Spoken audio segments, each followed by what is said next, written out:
God of War Ragnarok. Is it the best God of War of all time? I have no f***ing clue. But I know somebody that does. He's very good at this sort of stuff, much better than myself. I didn't really play too much of the game. I played a little bit of it. It was sick. That's all I can say for now. For a more in-depth review on the game and just like overall opinion on if this is the best God of War of all time, if you guys are interested in that, I would stick around because this guy, he knows his stuff. If you enjoy the content, like, comment, subscribe. Appreciate you guys. Without further ado, let's get it. So, is God of War Ragnarok the greatest God of War of all time? Short answer, yes. Video over. Where's my 20 bucks? All right, that wraps it up. We're out of here.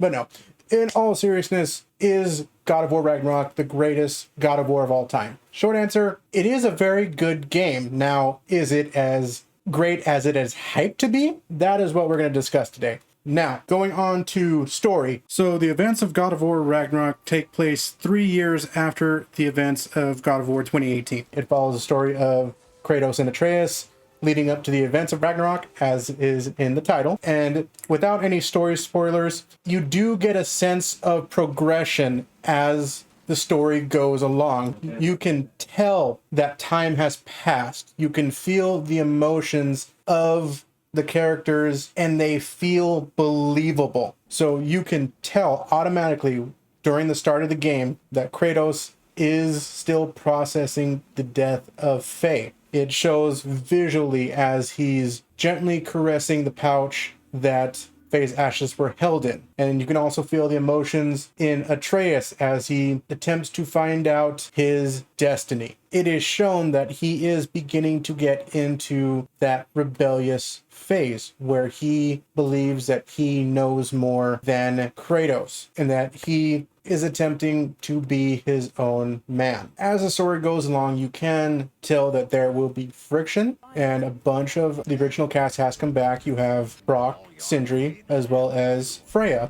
and you have additional characters appearing now like Thor and Odin. And there are some other gods that you will meet. But again, this is not a spoiler video, and you will simply have to play the game to meet the additional gods aside from Odin and Thor. But I can tell you that depending on how you like certain character archetypes, you will either really hate these characters or you will love them. In terms of gameplay, it is not a vast improvement over the original God of War 2018, but there is certainly improvements overall. In terms of gameplay and combat for God of War Ragnarok, it is not that different from the original God of War 2018, but there are some minor improvements. Now, a big thing that has changed is that you now have the ability to charge up your weapons to do status effect attacks. Now, these are not very powerful, but they can give you enough time to stun enemies, which can give you some breathing room, as well as inflict higher amounts of status damage, such as burn and frost. And in terms of the controls overall, my personal opinion, I do believe that the controls are more responsive.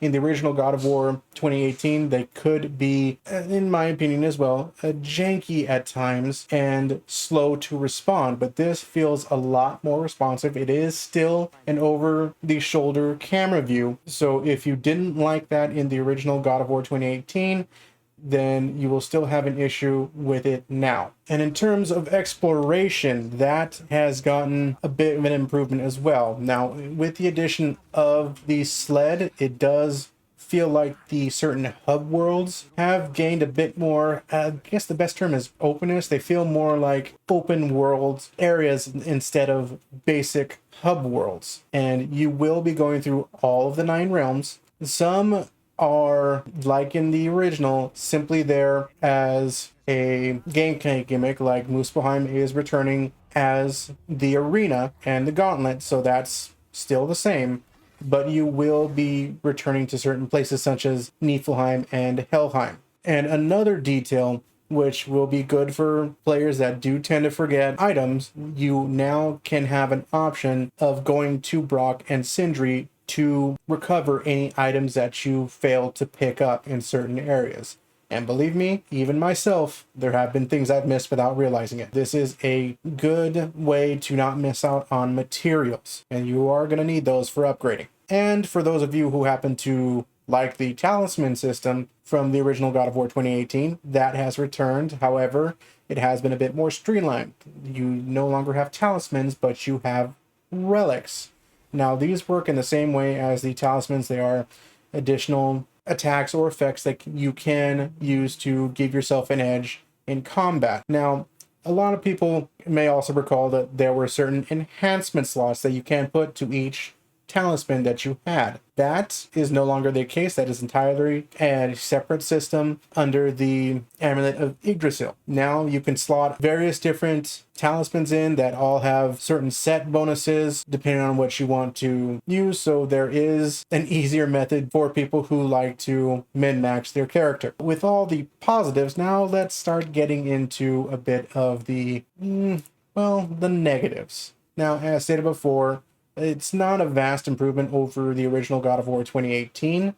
So if you didn't like that game, then you will still have issues with this one. There's still over-the-shoulder camera angle, and you will still have certain characters that you will have to slightly control in combat, like the original, with having Atreus to stun enemies or deal certain status effects to certain enemies in order to combat them. And there is one specific story gimmick in particular that you will be repeating constantly. So depending on how you feel about that, there may be some mixed feelings in with it.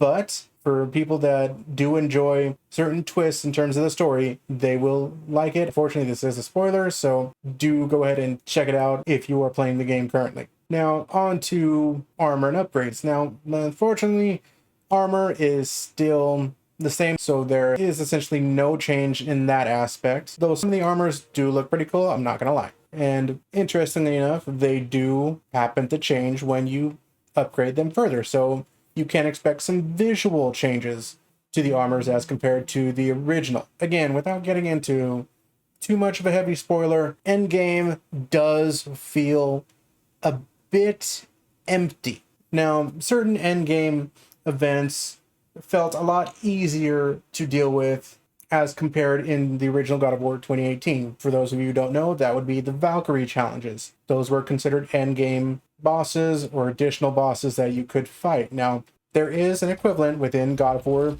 Ragnarok. However, certain instances I felt that they were harder. Other instances they felt easier. Overall, the entire experience with that felt a lot easier. So for completionists, this does overall feel like it's a bit easier to platinum. Not to say that it is a cakewalk, but for certain people who play on certain difficulties, this might be easier and harder, just depending on that. Now, this is going to be like the original God of War, which did feel empty as you ended it. However, that was before any later patches or DLCs, such as addition of New Game Plus.